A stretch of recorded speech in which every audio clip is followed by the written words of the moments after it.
আলোচনায় ফেরার আগে একবার দেখব অভিষেক বন্দ্যোপাধ্যায় এবং শুভেন্দু অধিকারী তাদের এই সম্পর্কে কি বক্তব্য। আগামী দিন আপনাদের আশীর্বাদ আর ভালোবাসা থাকলে 42 লোকসভায় আমরা হব এবং সবকটি ত্রিস্তরে জেলা পরিষদ, পঞ্চায়েত সমিতি এবং গ্রাম পঞ্চায়েত এবং ছাত্র সংসদ আমরা দখল করে দেখাবো। তৃণমূল কংগ্রেস গণতান্ত্রিকভাবে লড়াই করতে পারে। আমি ব্যক্তিগতভাবে মনে করি কংগ্রেসের যারা কর্মীরা আছে, যারা প্রকৃত কংগ্রেসকে ভালোবাসে, তারা কোনোদিন এই চোখকে মেনে নিতে পারেননি। আজকে আপনারা দেখছেন মালদার মতো জেলায় জেলা পরিষদ গঠনে তৃণমূল কংগ্রেস আজকে সংখ্যাগরিষ্ঠতায় পৌঁছেছে। মুর্শিদাবাদের দিকে তৃণমূল কংগ্রেস শ্মশানঘাটে জেলা পরিষদ দখলের দিকে এগিয়ে যাচ্ছে। গতকাল সঞ্জয় নরেশ রঞ্জন ভূঁইয়ার ভাই বিকাশ রঞ্জন ভূঁইয়া জেলা পশ্চিম মেদিনীপুরের কংগ্রেসের সভাপতি, সেও তৃণমূল কংগ্রেসে যোগদান দিয়েছে। আগামী 2-3 মাসের মধ্যে বাইনাকুলার আর দূরবীন দিয়ে কংগ্রেসকে আর সিপিএমকে এই বাংলার কোনো অঞ্চলে কোনো ব্লকে আর দেখা যাবে না। কংগ্রেস তো শেষ হয়ে গেছে, দুটো নৌকা জল ঢুকছে, ওখানে আর কেউ থাকবে না। আর সিপিএম ওটা অতীত হয়ে গেছে, ওটা জীবাশ্মে পরিণত হয়েছে। যেমন ডাইনোসর ছিল, এখন ইতিহাস বলে ডাইনোসরের ছবি আছে। আগামী দিনে সিপিএম ক্যালেন্ডারের পাতায় ঠাঁই নেবে। আমি অধীর রঞ্জন চৌধুরীর কাছে প্রথমে যাব। অধীর বাবু, একদিকে শুভেন্দু অধিকারী বলছেন যে কংগ্রেস তো ফুটো নৌকো হয়ে গেছে, জল ঢুকছে, আর অভিষেক বন্দ্যোপাধ্যায় তিনি সরাসরি জোটের দিকে আঙুল তুলছেন। সত্যি সত্যি কংগ্রেস ছেড়ে যারা যাচ্ছেন তারা কি আসলে বামেদের সঙ্গে জোটটাকে মেনে নিতে পারেননি?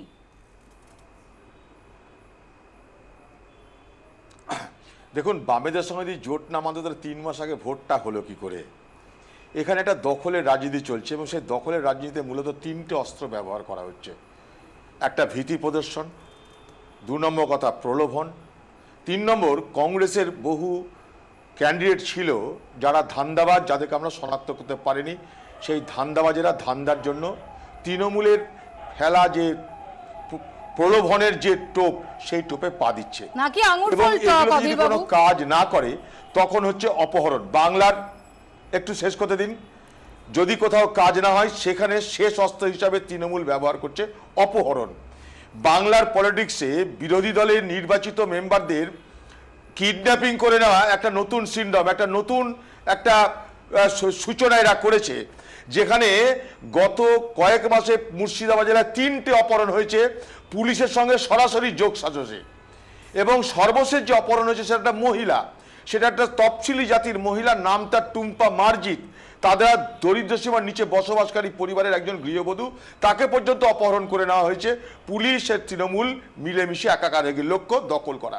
এই যে তৃণমূলের নেতারা বলছে দখল করব, এই দখলটা কিভাবে? নির্বাচনে না জোর করে? ওনারাই ঠিক করুন। কারণ যেখানে যেখানে আজকে তৃণমূলে যোগদান করছে সেখানে কিন্তু নির্বাচনের কথা কেউ বলছে না, কিন্তু অর্থাৎ পকেটে থাকছে কংগ্রেসের সিম্বল, কিন্তু দল হচ্ছে তৃণমূল। এটার মধ্যে কি বাহাদুরি আছে আমার জানা নেই। তাই আমি বলবো ডিফেকশন যখন করবে তখন ইলেকশনটাকে এনশিওর করো। আর এই যে বলা হচ্ছে যে শেষ হয়ে গেল, একটা জিনিস বোঝানোর চেষ্টা করি আপনাদের, জনপ্রতিনিধি যাওয়া আর জনগণ যাওয়া এক জিনিস নয়। জনপ্রতিনিধি যাওয়া আর ভোটার যাওয়া কিন্তু এক জিনিস নয়। মনে করুন আমি 3,58,000 ভোটে জিতেছি, কালকে আমি তৃণমূলে যোগদান করলাম, তার মানে এটা নয় যে আমাকে যে 6-7 লক্ষ ভোটার ভোট দিল তারা সব তৃণমূলে জয়েন করে ফেললো। এই যে একটা বাতাবরণ তৈরি করা হচ্ছে, আমি সাধারণ মানুষকে এই বিষয়টা সম্পর্কে সচেতন থাকতে বলবো। জনপ্রতিনিধি কোথাও বিক্রি হয়ে যাচ্ছে, কোথাও প্রলোভনে। আরেকটা বিষয় একটু জানতে চাইবো অধীর বাবু, যে সেক্ষেত্রে ইরোশনটা রুখবেন কিভাবে? ইরোশনটা রোখার কি অ্যাকশন প্ল্যান আপনাদের? ইরোশনটা রুখতে হবে যদি কংগ্রেসকে রাখতে হয় বাঁচিয়ে। 100 বার আমি ছোট উদাহরণ দিই। আজকে মুর্শিদাবাদ জেলায় আমাদেরকে দুর্বল করার জন্য তৃণমূলের ঘৃণ্য চক্রান্ত মমতা ব্যানার্জি নেতৃত্বে হচ্ছে, যেখানে আমরা সেবা দিই মানুষকে। হাসপাতালে যে ছেলেটা সেবা দেয়, যে ছেলেটা মুমূর্ষু রুগীকে বাঁচাতে চেষ্টা করে, বাঁচাতে গিয়ে হাত পুড়ে জ্বলে যায়, তাকে মমতা ব্যানার্জির নির্দেশে অন্তর্ঘাতের আসামি করে গ্রেপ্তার করা হলো। অর্থাৎ পশ্চিমবঙ্গের মুখ্যমন্ত্রী নিজে নিজে ভীত বিরোধী দলের শক্তিকে, এটা তার প্রমাণ। আজকে তাই মুর্শিদাবাদ জেলার আজকেই একটা নির্বাচন হলো, আজকেই অনন্তপুর বলে একটা গ্রামে একটা হাই মাদ্রাসা স্কুলে 6টা আসনের মধ্যে 6টা আসন পেল কে? কংগ্রেস। অর্থাৎ বুঝতে অসুবিধা হচ্ছে না আপনাদের যে নির্বাচিত জনপ্রতিনিধি যাওয়া আর ভোটার যাওয়া বিষয়টাকে 2 দিয়ে 4 করার তৃণমূল যে চেষ্টা করছে সেটা বাস্তবসম্মত নয়। অধীর বাবু ধন্যবাদ। হ্যাঁ, পৌরসভা মেরে ধরে নিয়ে নিতে পারে, পুলিশ আছে, মস্তান আছে। অধীর বাবু ধন্যবাদ। আমি তন্ময় ভট্টাচার্যের কাছে যাব। তন্ময় বাবু, শুনলেন আপনি শুভেন্দু অধিকারী বলছেন যে এরকম চললে সিপিএম অদূর ভবিষ্যতে ডাইনোসরে পরিণত হবে, যাকে শুধুমাত্র ক্যালেন্ডারে বা ছবিতে দেখতে হবে।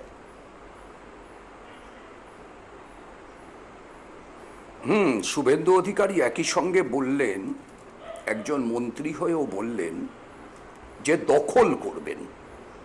প্রশ্ন হচ্ছে গণতন্ত্রের সঙ্গে দখল শব্দটা একসঙ্গে যায় কিনা।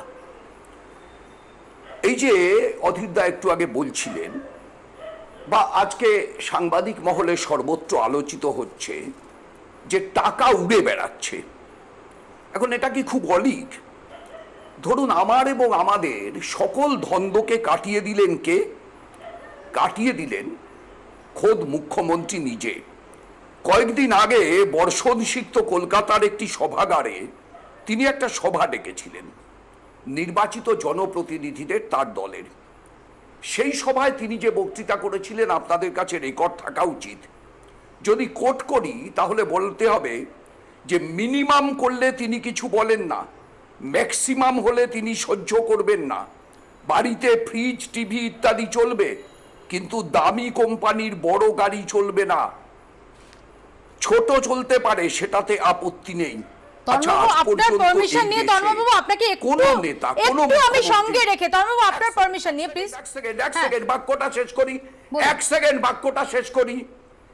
আজ পর্যন্ত আমাদের দেশে কোন নেতা, কোন মুখ্যমন্ত্রী তিনি তার দলের নির্বাচিত সদস্যদের এই কথা বলছেন, এইভাবে লুট করার অনুমতি দিচ্ছেন? তন্ময় প্লিজ, আমি একটু বিরত করলাম তন্ময় বাবু, আপনাকে সঙ্গে রেখে আমি গৌতম দেবের বক্তব্য, তৃণমূলের ভার্সনটা একটু শুনতে চাইছি। তন্ময় বাবু প্লিজ। গৌতম দেব তৃণমূল কংগ্রেস নেতা এবং মন্ত্রী আমাদের সঙ্গে টেলিফোন লাইনে রয়েছেন। গৌতম বাবু, মৌপি আপনার সঙ্গে কথা বলছি। বিরোধীরা অভিযোগ করছেন যে আপনারা দল ভাঙাতে কোট আনকোট অনৈতিক হাতিয়ার ব্যবহার করছেন, আপনারা প্রলোভন দেখাচ্ছেন, আপনারা ভীতি প্রদর্শন করছেন, আপনারা প্রশাসনকে কাজে লাগাচ্ছেন। আপনার উত্তর? এই ধরনের সমস্ত অভিযোগ ভিত্তিহীন, অসত্য, মিথ্যা এবং সত্যি থেকে কয়েক আলোকবর্ষ দূরে। এই ধরনের কোন অভিযোগের কোন প্রমাণ কোথাও নেই। এই সমস্ত আপনি একটু প্লিজ, আমি দূরে আছি, আমি আপনার সামনে আসতে পারছি না, আমাকে আমার বক্তব্যটা দয়া করে বলতে দিন, তারপর আপনি আপনার বক্তব্য বলছেন, আপনি নিশ্চয়ই আবার বলবেন। আমরা এটা খুব দৃঢ়তার সাথে বলতে চাই যে রাজ্যে যে ব্যাপক উন্নয়ন হচ্ছে, সেই উন্নয়নের প্রতি আকৃষ্ট হয়ে জনপ্রতিনিধিরা মমতা বন্দ্যোপাধ্যায়ের উন্নয়নমুখী কর্মযজ্ঞে সামিল হতে চাইছে। তো অধীর রঞ্জন চৌধুরী, তন্ময় ভট্টাচার্যরা যেটা বলছেন গৌতম বাবু, যে 3 মাস আগে নির্বাচন হয়েছে তখন তারা উন্নয়নের যোগে সামিল হলেন না। 3 মাসের মধ্যে কি এমন উন্নয়নের বিস্ফোরণ ঘটলো যে যার জন্য এখন তারা দলে দলে সামিল হচ্ছেন?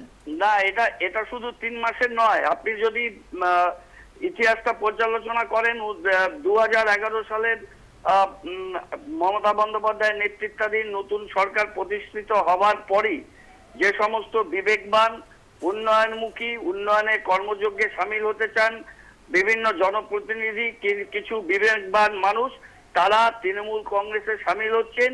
তৃণমূল কংগ্রেসের মাধ্যমে, এই সরকারের মাধ্যমে বাংলাকে আবার বিশ্ব সেরা জায়গায় পরিণত করা। গৌতম বাবু, আপনার কাছে আমার শেষ প্রশ্ন, যেটা বিরোধীদের তরফ থেকে অভিযোগ তোলা হচ্ছে, ধরা যাক শিলিগুড়িতে আমরা দেখেছি শিলিগুড়ি পুরসভা, সেখানে বামেদের পক্ষে রায় দিয়েছেন জনগণ।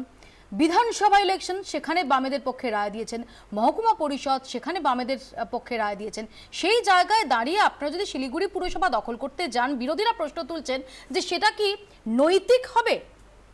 দেখুন, আমরা তো কাউকে জোর করে তৃণমূল কংগ্রেসে সামিল করছি না, কিন্তু একজন এমআইসি, তিনি তার এমআইসির যে সমস্ত প্রাপ্য সুযোগ সুবিধা সেটা ছেড়ে দিয়ে একজন ভদ্রমহিলা এবং তিনি পোস্ট গ্রাজুয়েট করা হিন্দি ভাষাভাষী, তিনি এবং তার পিতাও দীর্ঘদিন ধরে বামপন্থী রাজনৈতিক দল করেছেন। তারা তৃণমূল কংগ্রেসে সামিল হয়েছেন উন্নয়নের কাজের সাথে যুক্ত হওয়ার জন্য, এবং গ্রামাঞ্চলে ব্যাপক সংখ্যায় নির্বাচিত প্রতিনিধিরা তারা এই বন্ধা রাজনীতি, এই চলবে না রাজনীতি, এই যে লেবদের যে সমস্ত রাজনীতি ছিল, অনৈতিক রাজনীতি, তারা বলছেন তারা যে সমস্ত খুনোখুনি রাজনীতি করেছেন শিলিগুড়ি মহকুমা জুড়ে, তার 100টা উদাহরণ আমি দিতে পারি। তার বিরুদ্ধে সমস্ত মানুষ জাগরিত হচ্ছে। এবং গৌতম বাবু অনেক ধন্যবাদ। গৌতম দেব আমাদের সঙ্গে এতক্ষণ তৃণমূল কংগ্রেসের গৌতম দেব আমাদের সঙ্গে কথা